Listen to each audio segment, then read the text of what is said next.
당신이 가장 잘 대해준 사람이 당신을 가장 함부로 대한 적이 있습니까? 저는 정약용입니다. 강진으로 유배를 떠나던 날, 저는 한양에서 쌓아온 모든 것을 잃었습니다. 벼슬도, 명예도, 집안의 영화도. 하지만 18년의 유배 생활이 제게서 빼앗지 못한 것이 하나 있었습니다. 사람을 보는 눈이었습니다. 유배지에는 온갖 부류의 사람들이 모여들었습니다. 양반 출신의 몰락한 선비, 장사치, 관리, 백성들. 그곳에서 저는 이상한 광경을 목격했습니다. 말이 부드럽고 늘 웃는 얼굴로 사람들을 대하는 이가 있었습니다. 그는 누가 부탁하면 거절하지 못했고 누가 무례하게 굴어도 화내지 않았습니다. 그런데 이상했습니다. 사람들은 그를 좋아하지 않았습니다. 아니, 좋아했지만 존중하지는 않았습니다. 반대로 말수가 적고 거절을 주저하지 않는 이가 있었습니다. 그는 부탁을 들어주지 않았고 때론 무뚝뚝했습니다. 그런데 사람들은 그의 말에 귀 기울였습니다. 그가 한번 입을 열면 모두가 고개를 숙였습니다.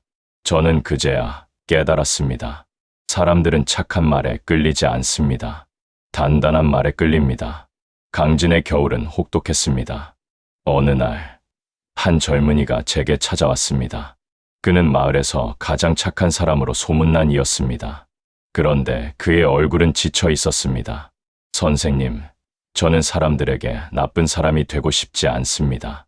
그런데 왜 저만 이렇게 힘듭니까? 저는 그에게 물었습니다. 그대는 오늘 몇 번이나 괜찮습니다라고 말했소? 그는 셀 수 없다고 했습니다. 그럼 그대는 오늘 몇 번이나 아닙니다. 혹은 그것은 어렵습니다라고 말했소? 그는 한 번도 하지 않았다고 고개를 떨구었습니다. 저는 그때 이렇게 말했습니다. 그대의 착함은 그대 자신에게서 나온 것이 아니오. 상대의 기분에서 나온 것이오. 상대가 편해야 그대가 편한 것이지. 그대가 옳다고 생각해서 그렇게 하는 것이 아니오. 그러니 사람들은 그대의 말을 가볍게 여기는 것이오. 그는 눈물을 흘렸습니다. 저는 18년의 유배 동안 이런 사람들을 수없이 보았습니다. 모두를 기쁘게 하려다 자기 자신을 잃어버린 사람들. 그들은 하나같이 물었습니다. 저는 왜 이렇게 착하게 살았는데 존중받지 못합니까? 저는 그들에게 말했습니다. 착함과 존중은 다른 것이라고. 제가 살던 시대에도 그대들이 사는 이 시대에도 착한 사람들은 똑같은 말을 합니다. 괜찮아요. 제가 할게요. 아니에요. 괜찮아요. 싸우고 싶지 않아요. 이 말들에는 공통점이 있습니다. 자기 자신이 없다는 것입니다. 착한 사람들은 자신의 불편함보다 상대의 기분을 먼저 생각합니다. 자신의 시간보다 상대의 부탁을 먼저 들어줍니다. 자신의 의견보다 상대의 의견에 고개를 먼저 끄덕입니다. 그렇게 하루가 지나고 한 달이 지나고 1년이 지나면 무슨 일이 일어납니까? 사람들은 그대의 의견을 묻지 않게 됩니다. 그대가 싫어하는지 좋아하는지 궁금해하지 않습니다. 그대는 항상 괜찮은 사람이 되니까요. 저는 오늘 그대에게 3가지를 말하려 합니다. 첫째, 착한 말이 왜 그대를 약하게 만드는지. 둘째, 존중받는 말은 무엇이 다른지. 셋째, 단호하되 냉정하지 않은 말을 어떻게 하는지. 이 3가지만 명심한다면 그대는 더 이상 착하다는 이유로 무시당하지 않을 것입니다. 그럼 이제 본론으로 들어가겠습니다. 첫 번째 이야기는 착한 말의 함정입니다. 유배지에서 저는 한 제자를 두었습니다. 그는 25살의 청년으로 마음씨가 곱고 배려심이 깊었습니다. 마을 사람들이 부탁하면 무엇이든 들어주었습니다. 밤늦게 찾아와 책을 빌려달라 해도, 비 오는 날 심부름을 시켜도, 심지어 자신의 저녁을 걸으면서까지 남을 도왔습니다.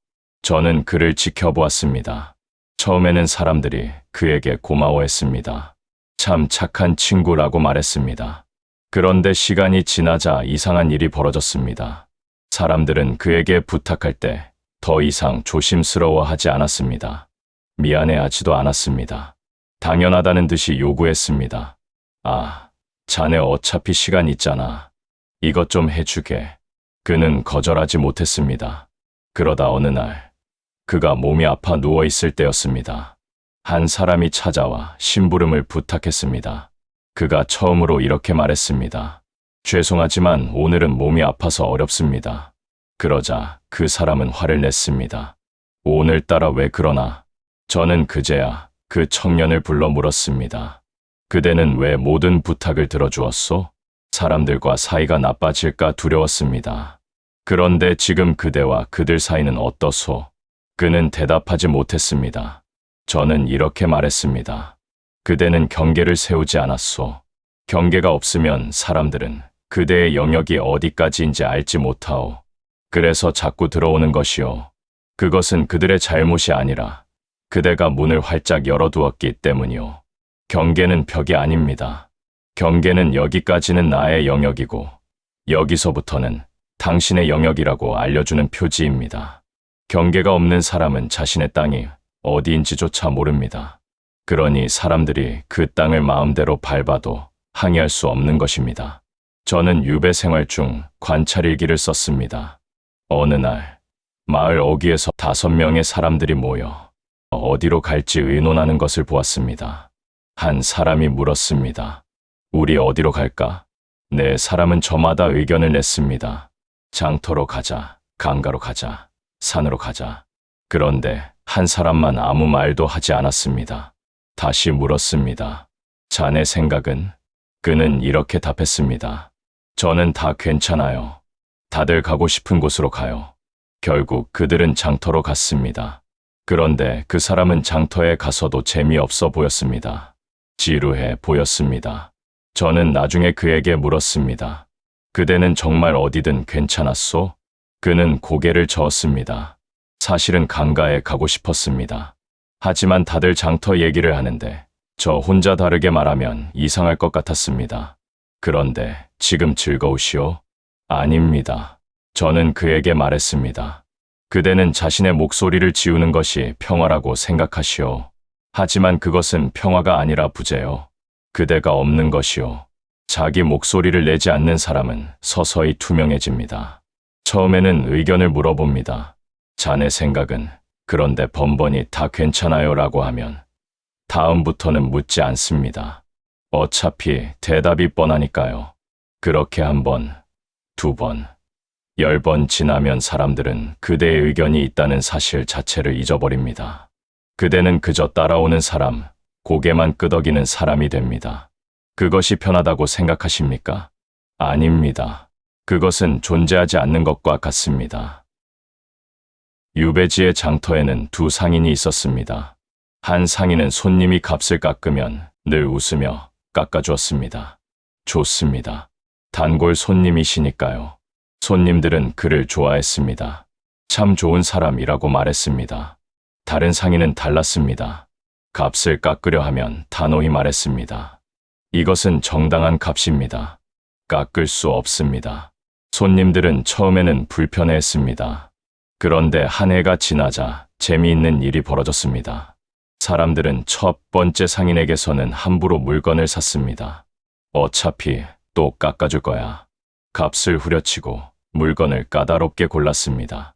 하지만 2번째 상인에게서는 조심스럽게 물건을 샀습니다. 함부로 값을 깎지 않았습니다. 그가 이것이 정당한 값이라고 하면 사람들은 믿었습니다. 저는 이 광경을 보며 깨달았습니다. 좋아함과 존중은 다르다는 것을요. 사람들은 착한 사람을 좋아합니다. 편하니까요. 부담이 없으니까요. 하지만 존중하지는 않습니다. 존중은 상대가 자기 기준을 가지고 있을 때 생깁니다. 흔들리지 않는 중심이 있을 때 생깁니다. 그대는 사람들에게 좋은 사람이고 싶습니까? 아니면 존중받는 사람이고 싶습니까? 둘 다 가질 수는 없습니다. 선택해야 합니다. 저는 유배 생활 중 몸이 아픈 날이 많았습니다. 그럴 때면 제 제자들이 번갈아 가며 돌봐 주었습니다. 그중 한 제자는 제가 아무 말을 하지 않아도 제 상태를 살폈습니다. 물이 필요하면 물을 떠다 주고 조용히 있어야 할 때는 물러나 있었습니다. 그런데 다른 제자는 달랐습니다. 그는 계속 물었습니다. 선생님, 괜찮으세요? 뭐 필요하신 거 없으세요? 이건 어때요? 저건 어때요? 그는 진심으로 저를 걱정했습니다. 하지만 저는 그의 걱정에 답하느라 더 지쳤습니다. 어느 날 제가 그에게 말했습니다. 그대의 배려가 고맙지만 나는 지금 그대의 마음을 헤아리느라 더 힘이 듭니다. 그는 놀라며 물었습니다. 제가 뭘 잘못했습니까? 그대는 나를 위한다고 하지만 사실은 그대 자신이 불안해서 확인하는 것이요. 내가 괜찮다고 말해줘야 그대가 안심하는 것이요. 그제야 그는 깨달았습니다. 착한 사람들은 상대를 위한다고 말하지만 실은 자신의 불안을 달래는 경우가 많습니다. 상대가 괜찮아라고 말해줘야 미안해하지 않아도 되니까요. 화내지 않는다고 확인해야 마음이 편하니까요. 그런데 이것은 상대에게 짐이 됩니다.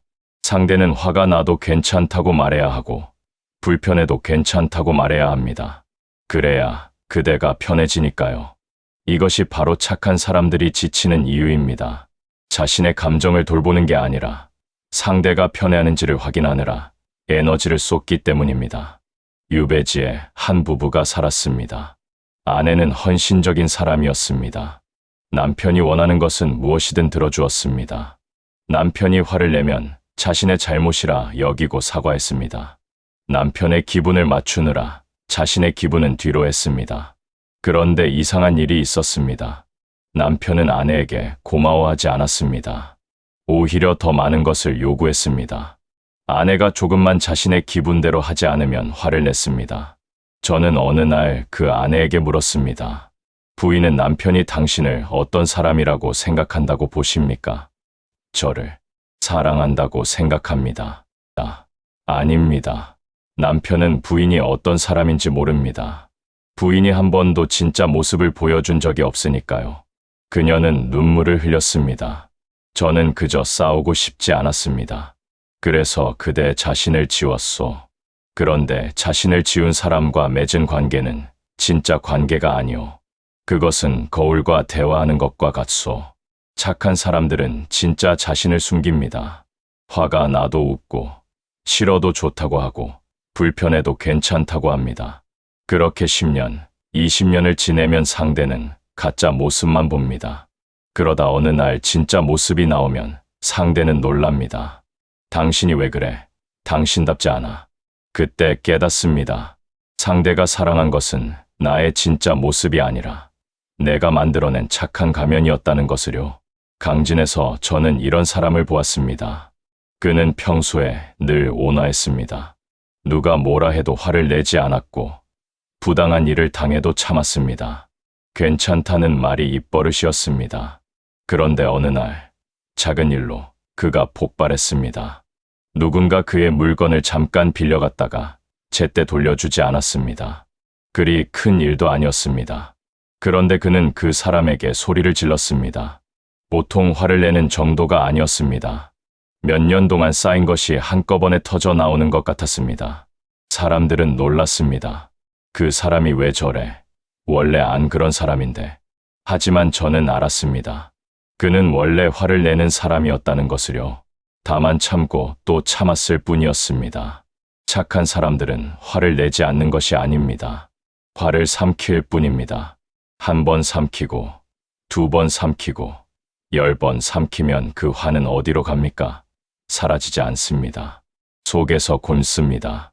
그러다 어느 순간 정말 작은 일로 터집니다. 그때 나오는 화는 그 작은 일에 대한 화가 아닙니다.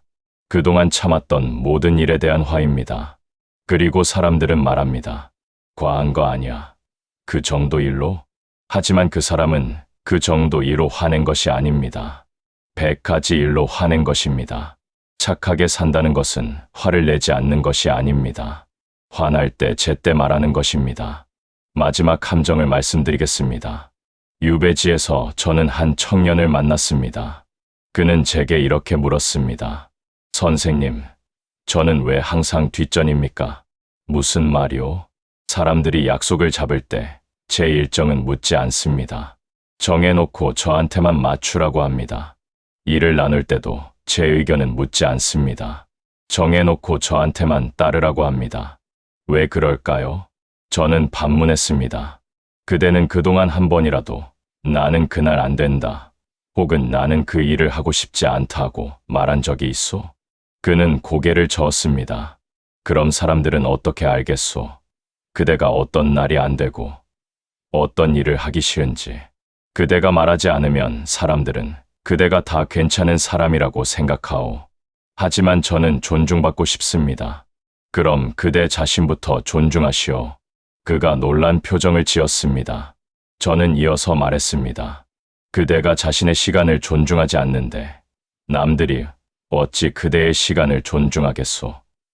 그대가 자신의 의견을 존중하지 않는데 남들이 어찌 그대의 의견을 존중하겠소? 착한 사람들은 스스로를 뒷전으로 둡니다. 다른 사람의 시간은 중요하지만 내 시간은 조절 가능한 것.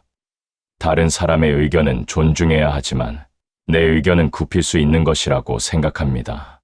그렇게 자신을 뒷전으로 두다 보면 정말로 뒷전이 됩니다.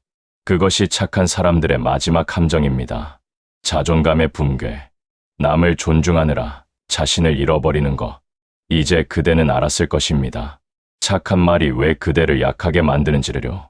그럼 이제 두 번째 이야기로 넘어가겠습니다. 존중받는 말은 무엇이 다른지, 그 말들은 어떻게 만들어지는지 말씀드리겠습니다. 유배 생활 8년째 되던 해, 저는 깨달았습니다. 존중받는 사람들의 말에는 세 가지가 들어있다는 것을요. 첫째는 명료함입니다. 저는 강진에서 한 목수를 만났습니다. 그는 말이 적었지만 할 때는 분명했습니다. 누군가 그에게 물었습니다. 이 집을 언제까지 지을 수 있소? 그는 이렇게 답했습니다. 석 달입니다. 한 달 안에 안 되겠소? 안 됩니다. 석 달이 걸립니다. 돈을 더 주면 되겠소? 석 달이 필요합니다. 보십시오. 그는 글쎄요. 해보겠습니다. 어려울 것 같긴 한데요. 라고 말하지 않았습니다. 그는 명료했습니다. 명료한 말은 상대에게 확신을 줍니다.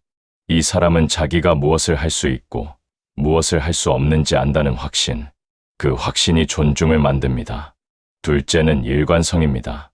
그 목수는 석 달이라고 했고 정확히 석 달 만에 집을 완성했습니다. 다음에 다른 사람이 또 집을 부탁했을 때도 그는 같은 대답을 했습니다. 석 달입니다. 사람들은 그를 신뢰했습니다. 왜냐하면 그의 말이 늘 같았기 때문입니다. 착한 사람들은 다릅니다. 오늘은 괜찮다고 했다가 내일은 힘들다고 하고 어제는 된다고 했다가 오늘은 안 된다고 합니다. 상대의 눈치를 보기 때문입니다. 일관성 없는 말은 신뢰를 깎아먹습니다. 셋째는 진정성입니다. 어느 날 그 목수에게 한 양반이 무리한 요구를 했습니다. 이 기둥을 여기 세워야 하오. 목수는 고개를 저었습니다. 그곳에 세우면 집이 무너집니다. 양반이 화를 냈습니다. 내가 돈을 내는데 내 말을 들어야 하는 거 아니오? 목수는 잠시 침묵했습니다. 그리고 조용히 말했습니다. 나리의 돈도 중요하지만 이 집에 살 사람의 목숨이 더 중요합니다. 저는 무너질 집을 지을 수 없습니다. 그는 그 일을 하지 않았습니다. 돈을 포기했습니다. 하지만 그 소문이 퍼지자 더 많은 사람들이 그를 찾았습니다. 그가 돈보다 원칙을 지키는 사람이라는 것을 알았기 때문입니다. 진정성은 자기 내면에서 나옵니다.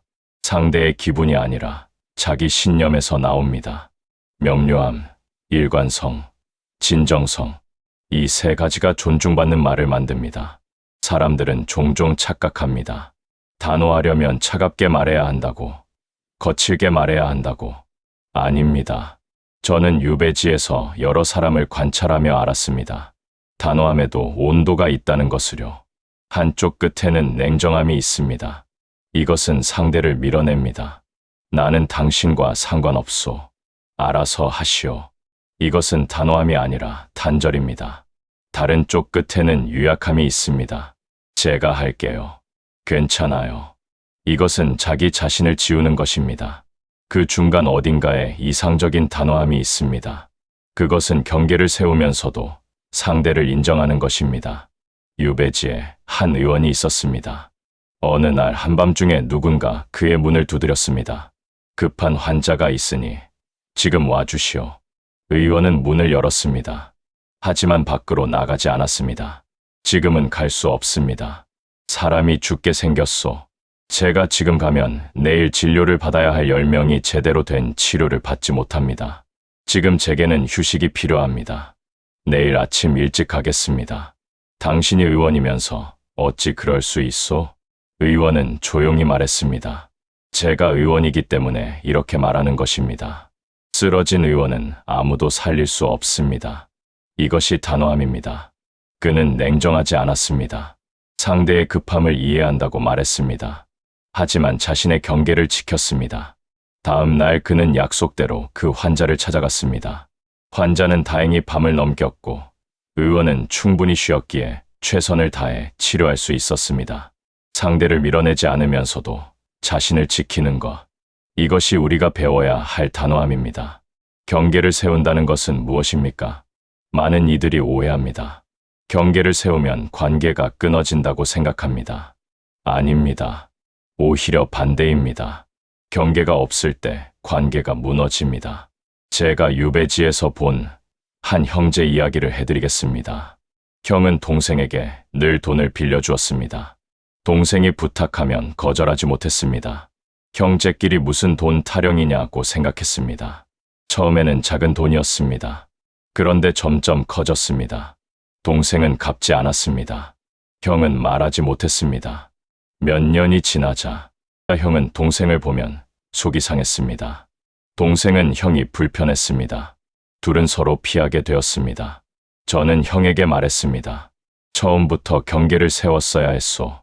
나는 형제라도 돈은 빌려줄 수 없다 혹은 빌려줄 수는 있지만 반드시 갚아야 한다고 말했어야 했소. 하지만 그러면 형제 사이가 나빠지지 않겠습니까? 보시오. 지금 그대들은 어떠소? 경계를 세우지 않아서 관계가 망가진 것이오. 경계를 세우면 처음에는 상대가 불편해합니다.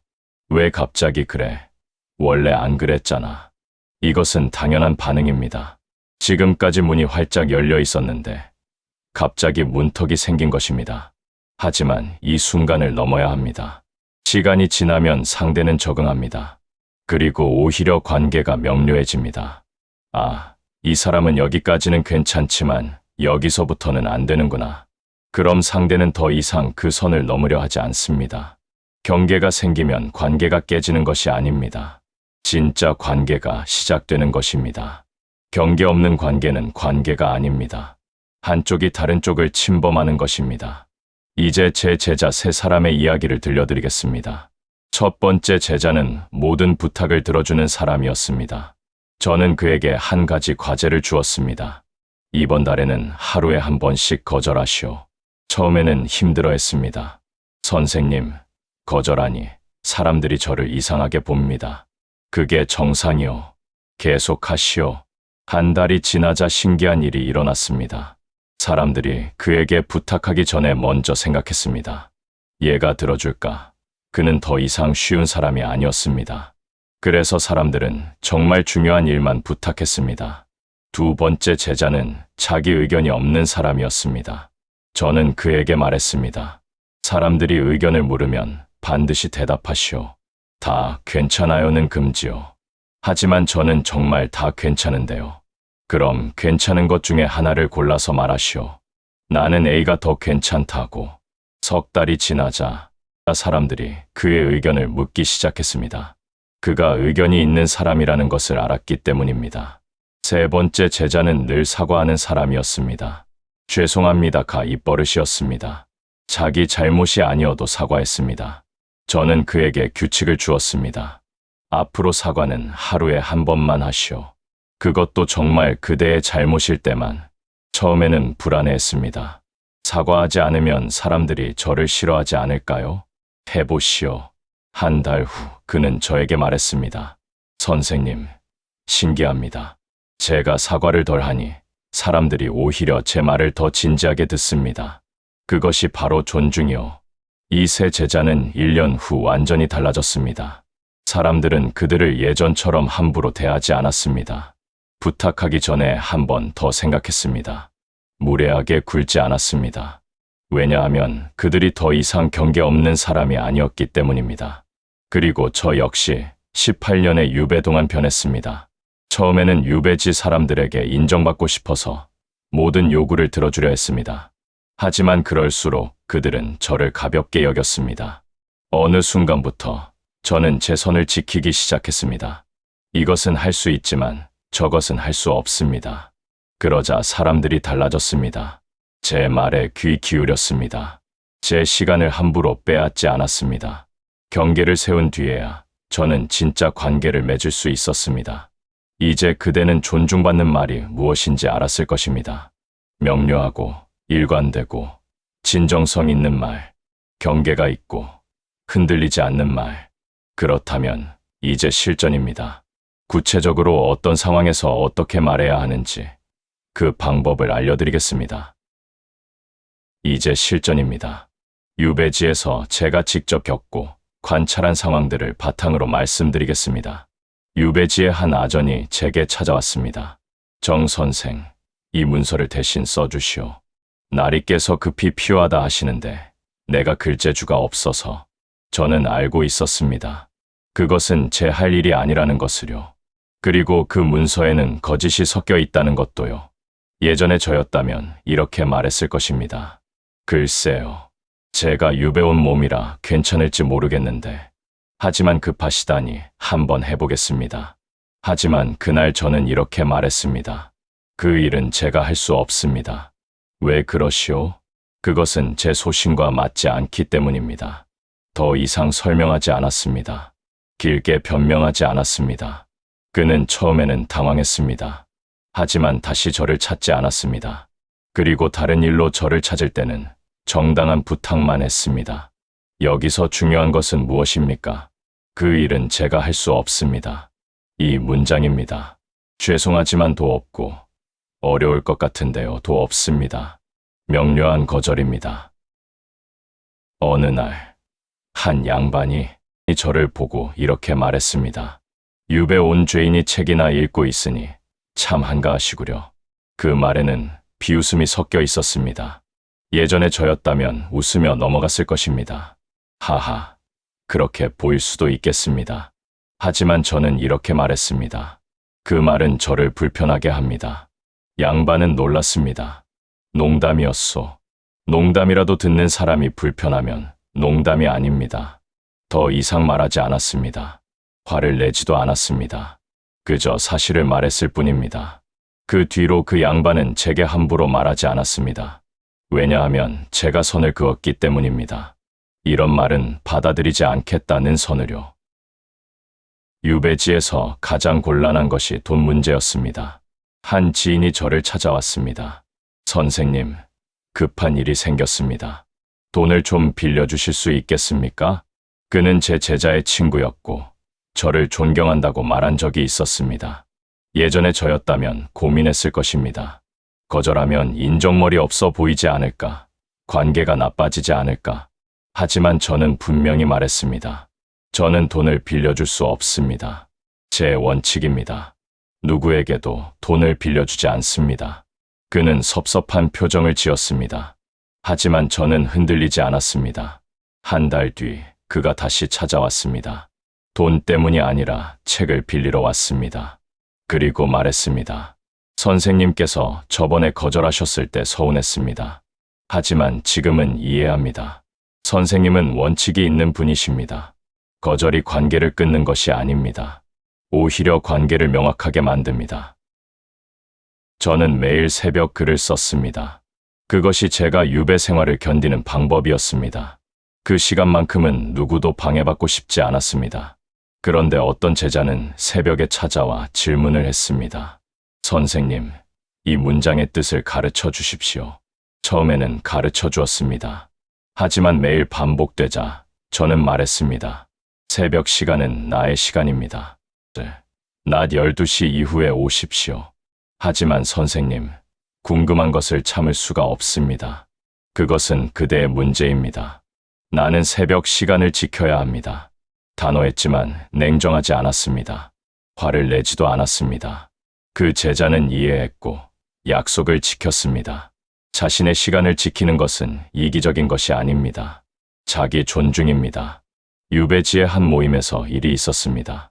사람들이 모여 책을 읽고 토론하는 모임이었는데 어느 날 주도하는 이가 말했습니다. 다음 달부터는 매일 만나기로 했습니다. 저는 그 결정에 동의하지 않았습니다. 매일은 너무 잦았습니다. 예전에 저였다면 조용히 따랐을 것입니다. 다들 좋다는데 나 혼자 반대하면 이상하지 않을까? 하지만 저는 말했습니다. 저는 매일은 어렵습니다. 다들 괜찮다고 했는데요. 다른 분들은 모르겠으나 저는 매일은 할 수 없습니다. 그럼 선생님만 빠지시겠습니까? 그렇게 되더라도 저는 제 일정을 지켜야 합니다. 결국 그들은 격일로 만나기로 바꾸었습니다. 나중에 한 사람이 제게 말했습니다. 사실 저도 매일은 부담스러웠습니다. 하지만 말하지 못했습니다. 선생님께서 말씀해 주셔서 다행입니다. 한 사람의 단호함이 다른 사람들에게도 용기를 줍니다. 저는 유배지에서도 그를 가르쳤습니다. 한 제자의 부친이 찾아와 말했습니다.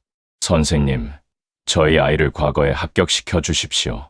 선생님이라면 하실 수 있지 않습니까? 그 기대가 부담스러웠습니다. 저는 솔직하게 말했습니다. 저는 그 아이가 배우도록 도울 수는 있습니다. 하지만 합격을 약속할 수는 없습니다. 그것은 제 능력 밖의 일입니다. 하지만 선생님은 대학자이시지 않습니까? 그렇기에 제 한계를 압니다. 저는 할 수 있는 것과 없는 것을 구분합니다. 부친은 실망한 듯 보였습니다. 하지만 얼마 뒤 다시 찾아와 말했습니다. 선생님의 솔직함이 오히려 믿음이 갑니다. 과도한 기대를 받아들이는 것은 친절이 아닙니다. 나중에 더 큰 실망을 만드는 것입니다. 이제 구체적인 기술을 말씀드리겠습니다. 첫 번째, 사실 언어로 말하라. 저는 기분이 나쁩니다가 아니라 그 말은 저를 불편하게 합니다. 화가 납니다가 아니라 그 행동은 제가 받아들일 수 없습니다. 감정은 상대가 부정할 수 있습니다. 기분 나빠할 것까지는 아니잖아요. 하지만 사실은 부정할 수 없습니다. 그것이 나를 불편하게 한다는 사실입니다. 두 번째, 짧게 말하라. 착한 사람들은 거절할 때 길게 설명합니다. 죄송한데요. 사실 오늘 일이 있어서요. 그리고 어제도 못 쉬어서 좀 피곤하기도 하고, 또 다음 주에 중요한 일이 있어서 준비도 해야 하고, 이렇게 길게 말하면 상대는 반박할 구멍을 찾습니다. 아, 그럼 내일은요. 피곤하면 쉬었다가 하면 되잖아요. 단호한 사람은 짧게 말합니다. 그것은 어렵습니다. 끝입니다. 더 이상 설명하지 않습니다. 세 번째, 침묵을 활용하라. 제가 유배지에서 배운 가장 강력한 기술입니다. 상대가 부당한 요구를 했을 때 즉시 대답하지 마십시오. 침묵하십시오. 그 침묵이 답입니다. 나는 그 말에 동의하지 않는다는 뜻입니다. 착한 사람들은 침묵을 견디지 못합니다. 어색할까봐 빨리 네 혹은 괜찮아요라고 말합니다. 하지만 침묵은 무기입니다. 상대로 하여금 자신의 요구를 다시 생각하게 만듭니다. 네 번째, 반복하라. 같은 말을 반복하십시오. 그것은 어렵습니다. 왜요? 이유를 말해주세요. 그것은 어렵습니다. 조금만 도와주시면 안 될까요? 그것은 어렵습니다. 반복은 흔들리지 않음을 보여줍니다. 설득할 수 없다는 것을 알려줍니다. 다섯 번째, 이유를 길게 말하지 마라. 내 상대가 왜요? 라고 물으면 착한 사람들은 긴 이유를 댑니다. 하지만 이유가 길수록 약해 보입니다. 제 방식과 맞지 않습니다. 제 원칙입니다. 그것은 제가 할 수 없는 일입니다. 이 정도면 충분합니다. 상대가 납득하지 못해도 괜찮습니다. 그대가 납득하면 됩니다. 여섯 번째, 질문으로 되돌려라. 질문으로 되돌리십시오. 이거 좀 해주실 수 있나요? 그것을 왜 제가 해야 합니까? 왜냐하면 이렇게 하면 상대가 자신의 요구를 정당화해야 합니다. 그 과정에서 스스로 부당함을 깨닫기도 합니다. 일곱 번째, 시간을 벌어라. 즉석에서 답하기 어려울 때는 시간을 버십시오. 생각해보고 답하겠습니다. 확인 후에 말씀드리겠습니다. 이것은 회피가 아닙니다. 신중함입니다. 착한 사람들은 즉시 네라고 합니다. 거절하면 미안할까 봐요. 하지만 나중에 번복하는 것이 더 미안한 일입니다. 여덟 번째, 대안 없이 거절하라. 많은 이들이 거절할 때 대안을 제시해야 한다고 생각합니다. 저는 안 되지만 다른 분께 부탁해 보시는 게 어떨까요? 하지만 이것은 거절을 약하게 만듭니다. 거절은 거절입니다. 대안은 그대가 제시할 의무가 없습니다. 물론 관계를 유지하고 싶다면 대안을 줄 수도 있습니다. 하지만 그것은 선택이지 의무가 아닙니다. 9번째, 사과하지 마라. 이것이 가장 어려운 기술입니다. 거절할 때 죄송하지만이라고 시작하지 마십시오. 그대는 잘못한 것이 없습니다. 그대의 경계를 지키는 것은 당연한 권리입니다. 죄송하지만 어렵습니다는 그대가 잘못한 것처럼 들립니다. 그것은 어렵습니다가 맞습니다. 이제 그대는 묻고 싶을 것입니다.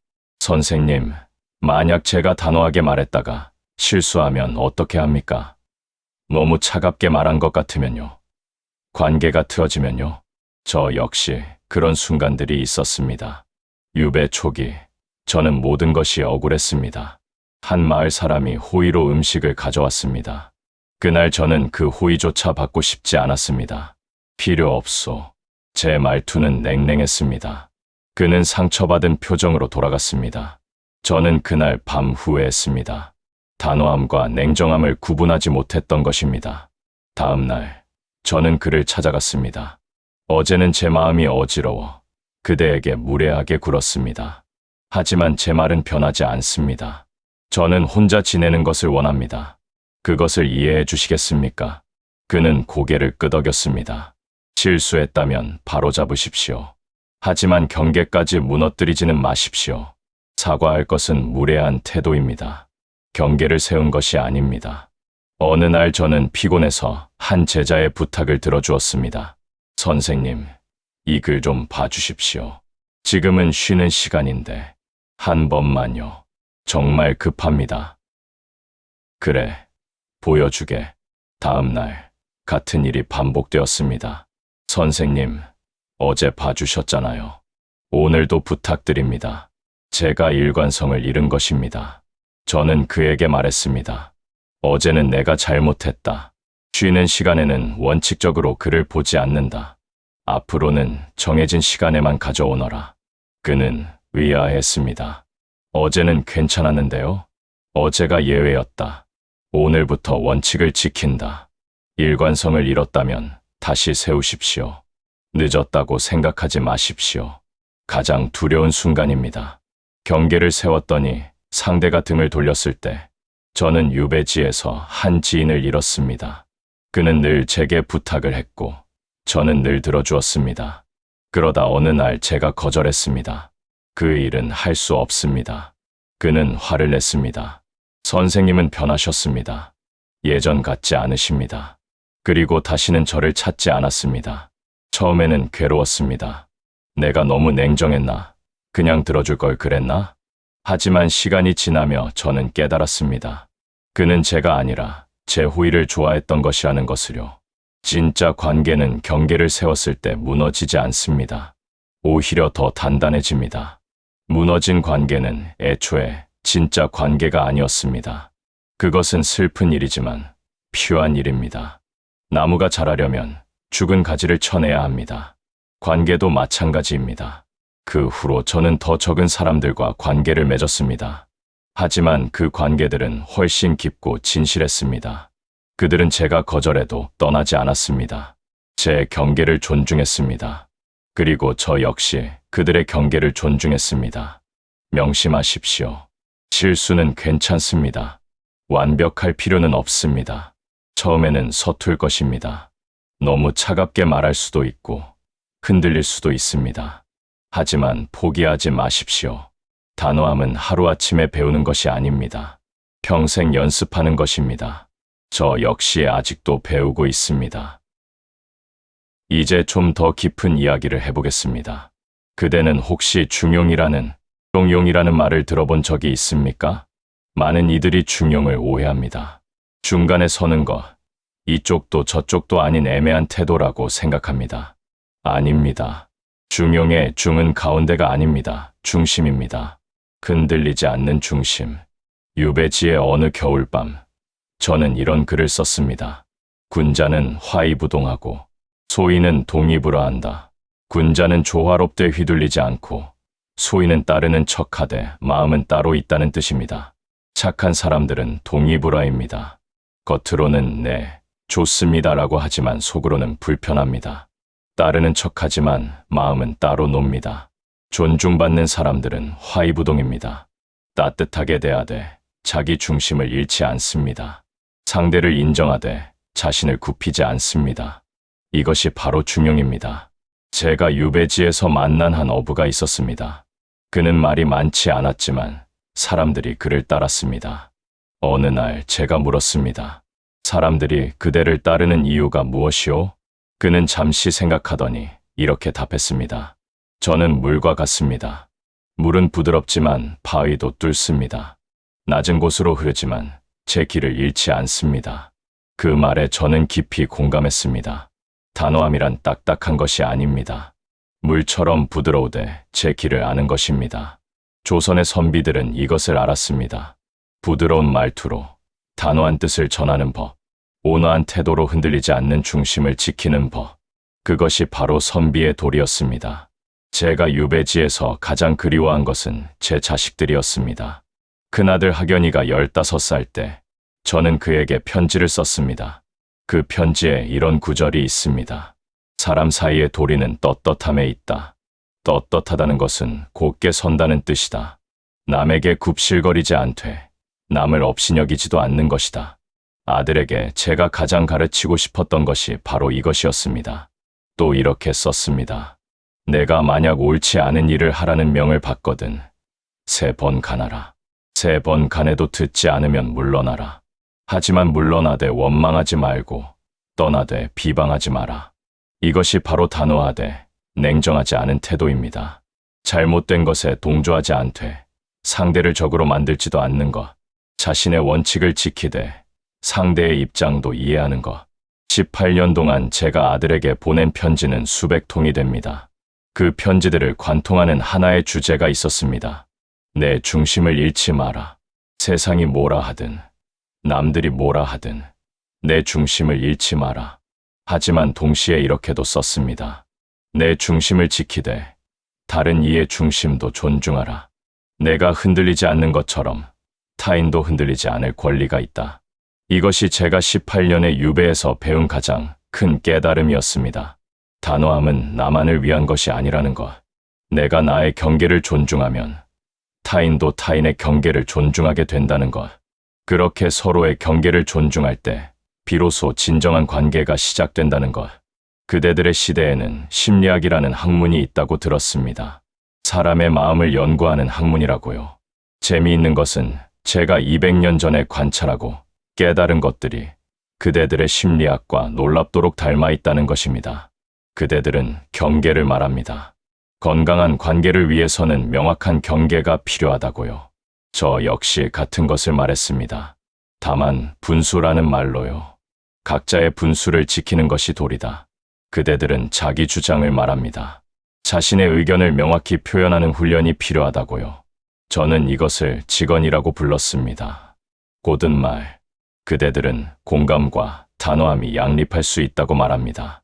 저는 이것을 화이부동이라고 표현했습니다. 시대가 바뀌어도 사람의 본질은 변하지 않습니다. 200년 전에도, 지금도, 앞으로도 사람들은 같은 고민을 합니다. 어떻게 나를 지키면서도 타인과 조화롭게 살 것인가? 어떻게 착하면서도 존중받을 것인가? 그 답은 이미 오래전부터 있었습니다. 다만 우리가 잊고 있었을 뿐입니다.